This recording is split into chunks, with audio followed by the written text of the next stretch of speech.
नमस्कार। आज हम बात करेंगे ईरान और इजराइल के बीच जो ये खतरनाक तनाव हाल में बहुत बढ़ गया है। बिल्कुल, बिल्कुल। हाँ, बिल्कुल। ये जो ताज़ा घटनाएं हुई हैं, हमले और जवाबी हमले, ये बहुत गंभीर हैं। बिल्कुल, हमारे पास जो जानकारी है, वो इन्हीं ताज़ा हमलों, जवाबी कार्रवाइयों और इनके असर पर ही आधारित है। सही। तो हमारा मकसद यही है कि आज हम समझे कि असल में हुआ क्या है, लोगों पर इसका क्या असर पड़ रहा है, बयानबाजी कैसी चल रही है। और दुनिया भर में इस पर क्या प्रतिक्रिया है? हाँ, तो चलिए इस पूरी उलझी हुई स्थिति को थोड़ा समझने की कोशिश करते हैं। ज़रूर। तो शुरुआत करते हैं ईरान के 19 जून वाले हमले से। एक बड़ा हमला था। हाँ, काफ़ी बड़ा हमला माना जा रहा है इसे। ईरान ने मतलब इजराइल के कई शहरों पर बेरशेबा, तेल अवीव, हाइफा इन सब पर सैकड़ों बैलिस्टिक मिसाइलें और ड्रोन दागे। और वजह बताई जा रही है कि ये बदला है। हाँ, बदला। जो इजराइल ने पहले हवाई हमले किए थे ईरान के परमाणु और मिसाइल ठिकानों पर, उनका। बिल्कुल। ये जवाबी कार्रवाई के तौर पर देखा जा रहा है। और मामला देखिए तब और ज्यादा गंभीर हो गया जब बेरशेबा में सोरोका मेडिकल सेंटर पर एक सिजिल मिसाइल गिरी। हाँ, ये सिजिल मिसाइल वाली घटना बहुत चिंताजनक है। हाँ, सिजिल। और खबरें हैं कि 80 से 240 लोग घायल हुए हैं। अस्पताल का जो सर्जिकल विंग है वो क्षतिग्रस्त हुआ। और कुछ रिपोर्ट्स में तो केमिकल रिसाव की भी बात है, हालांकि उसकी पुष्टि का इंतजार है। हाँ, कुछ रिपोर्ट्स में वो बात भी है। मतलब ये तो सीधा सीधा आम नागरिकों और जरूरी सेवाओं पर हमला हुआ। बिल्कुल, और ये अंतर्राष्ट्रीय नियमों के भी खिलाफ है। सही कहा। और देखिए, इसके जवाब में इजराइल ने भी तेजी दिखाई। उन्होंने भी पलटवार किया। हाँ, उन्होंने क्या किया? उन्होंने ईरान के जो अहम परमाणु ठिकाने हैं, हम्म। उन पर हवाई हमले किए। हम्म। जैसे अराक का हेवी वाटर रिएक्टर, अच्छा। बुशहर का पावर प्लांट हम्म। और नतान्स का यूरेनियम एनरिचमेंट सेंटर। ये हम्म। सब ईरान के परमाणु कार्यक्रम के लिए बहुत ही महत्वपूर्ण जगह हैं। हाँ, ये तो उनके न्यूक्लियर प्रोग्राम के बिल्कुल केंद्र हैं। बिल्कुल। और इजराइल का दावा है कि इन हमलों से ईरान की जो परमाणु हथियार बनाने की क्षमता है, उसको उसको काफी नुकसान पहुंचा है। अच्छा, और कुछ दावे किए हैं? हाँ, उन्होंने ये भी दावा किया है कि ईरान के करीब 2/3 बैलिस्टिक मिसाइल लॉन्चर उन्होंने तबाह कर दिए हैं। 2/3, ये तो बहुत बड़ा नंबर है। हाँ, ये इजराइल का दावा है। अब देखिए, यहाँ समझने वाली बात यह है कि ये टकराव अब वो छुपा हुआ या प्रॉक्सी वाला नहीं रहा। सही कहा, ये अब सीधा आमने सामने आ गया है। बिल्कुल, ये अब सीधे तौर पर हो रहा है। ईरान ने करीब 450 मिसाइलें और 1000 ड्रोन इस्तेमाल किए हैं। बाप रे, ये तो बहुत बड़ी संख्या है। हाँ, ये आंकड़े बताते हैं कि मामला कितना बड़ा है। ये प्रॉक्सी लड़ाई से आगे बढ़कर अब सीधे टकराव का रूप ले चुका है, जो इस क्षेत्र के लिए एक खतरनाक नया मोड़ है। ये वाकई चिंता की बात है। और इस माहौल में जो बयानबाजी हो रही है, वो भी जैसे आग में घी डालने का काम कर रही है ना? हाँ, बिल्कुल।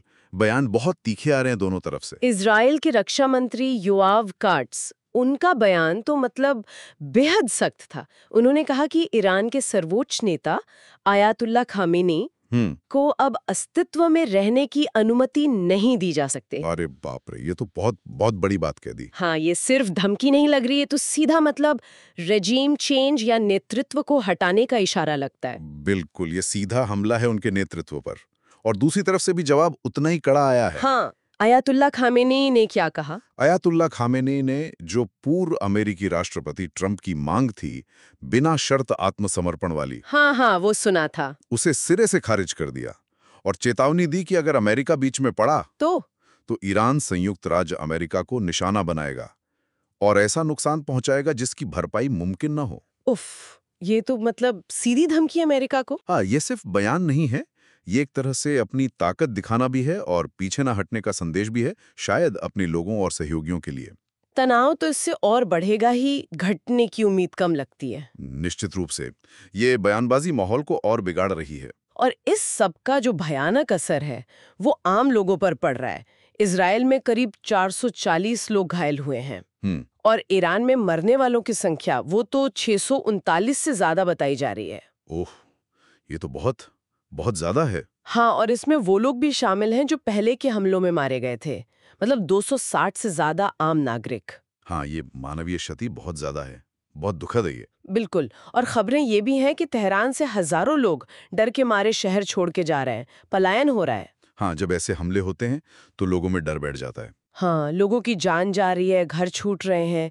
ये लड़ाई का सबसे दुखद पहलू होता है हमेशा। सही कहा। और इसी बीच देखिए भारत ने भी अपने नागरिकों की सुरक्षा के लिए ऑपरेशन सिंधु चलाया।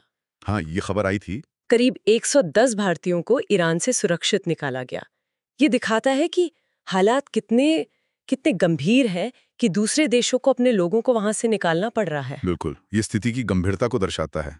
और देखिए, जमीनी हालात शायद और भी पेचीदा हैं। अच्छा, कैसे? माना जा रहा है कि इस्राएली खुफिया एजेंसी मुसाद उसने ईरान के अंदर घुसकर कई गुप्त ऑपरेशन किए हैं। किस तरह के ऑपरेशन? जैसे मिसाइल लॉन्चरों पर विस्फोटक ड्रोन से हमले करना। ये एक तरह का हाइब्रिड वॉरफेयर का उदाहरण है। हाइब्रिड वॉरफेयर, इसका क्या मतलब हुआ? इसका मतलब है फौजी हमलों के साथ साथ खुफिया कार्रवाई, साइबर अटैक, प्रोपोगंडा, इन सब का मिलाजुला इस्तेमाल करना। अच्छा, मतलब लड़ाई सिर्फ मैदान पर नहीं, कई स्तरों पर लड़ी जा रही है। बिल्कुल। और इससे लड़ाई और ज्यादा अप्रत्याशित, अनप्रिडिक्टेबल हो जाती है। तो इन सब घटनाओं का, इस तनाव का दुनिया पर क्या असर हो रहा है? वैश्विक स्तर पर क्या चल रहा है? देखिए, वैश्विक स्तर पर अमेरिका का रुख बहुत अहम है।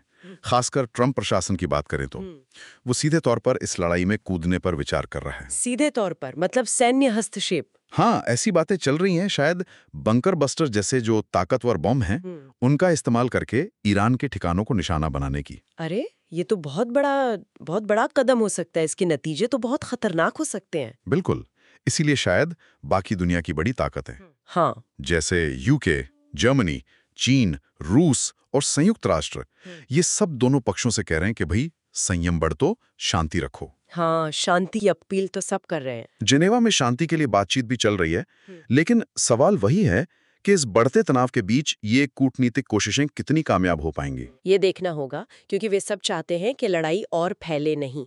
हाँ, क्योंकि इसके असर फिर पूरे क्षेत्र पर और पूरी दुनिया पर पड़ेंगे। और सैन्य और कूटनीतिक पहलुओं के अलावा एक और पहलू है अर्थव्यवस्था का। बिल्कुल, उस पर भी असर की बात हो रही है। हाँ, ये एक बहुत ही अहम मुद्दा है।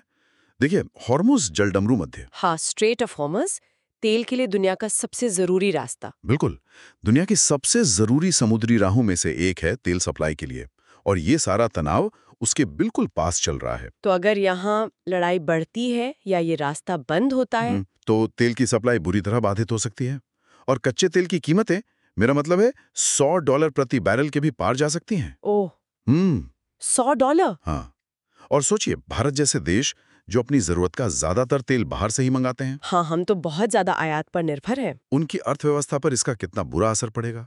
महंगाई बढ़ेगी, विकास दर कम होगी, ऊर्जा सुरक्षा यानी एनर्जी सिक्योरिटी एक बहुत बड़ी चिंता बन गई है। सही कहा, ये तो बहुत बड़ा आर्थिक संकट खड़ा कर सकता है। बिल्कुल। तो कुल मिलाकर अगर हम देखें तो स्थिति ये है कि ईरान और इजराइल अब सीधे तौर पर भिड़ रहे हैं। बयानबाजी बेहद भड़काऊ और खतरनाक है। बिल्कुल।